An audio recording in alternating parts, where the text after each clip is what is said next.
సంగారెడ్డి జిల్లా బీరంగూడలోని రాఘవేంద్ర టిఫిన్ సెంటర్లో దారుణం చోటు చేసుకుంది. చట్నీలో పురుగులు స్విమ్మింగ్ చేస్తున్నాయి. ఆహారంలో నాణ్యత కరువై చట్నీలు, టిఫిన్లు కంపు కొడుతున్నాయి. హోటల్ యాజమాన్యం ప్రజల ప్రాణాలతో చెలగాటమాడుతుంది. కస్టమర్లు ఫిర్యాదు చేయడంతో ఫుడ్ సేఫ్టీ అధికారులు తనిఖీలు నిర్వహించారు. రాఘవేంద్ర టిఫిన్ సెంటర్ అన్నింటికీ కలిపి ఒకే లైసెన్స్ వాడకంలో ఉంది. ఆ లైసెన్స్ కూడా గడువు తీరిపోయింది. రెన్యువల్ చేయకుండానే హోటల్ అదే విధంగా కొనసాగిస్తున్నారు. ఇలాంటి హోటళ్లను మాత్రం వదిలేది లేదు. తప్పకుండా సీజ్ చేయాలని ప్రజలు కోరుకుంటున్నారు.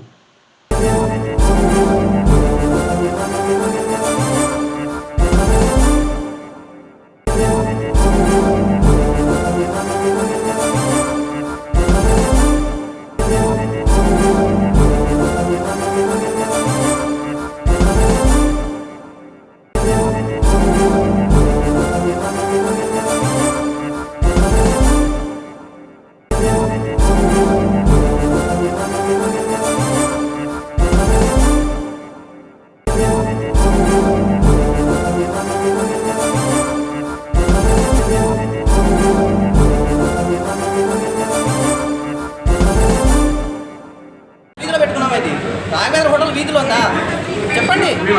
రాఘవేంద్ర హోటల్ వీధిలో ఉందా లేకపోతే ఒక సెకండ్ ఏమైనా చెక్ చేశారా? చూడు ఇక్కడ వీడియో ఎట్టుంది, లోపల వీడియో ఎట్టుంది. నేను మార్నింగ్ మీకు వీడియోస్ పెట్టాను కదా సార్, పెట్టాను కదా వీడియోస్ కంప్లీట్ చేయండి. బయట ఇచ్చేవాడు 30 రూపాయలు టిఫిన్కి ఇస్తుంటే వీటి దగ్గర 90 రూపాయలకి ఎందుకు వస్తున్నాం?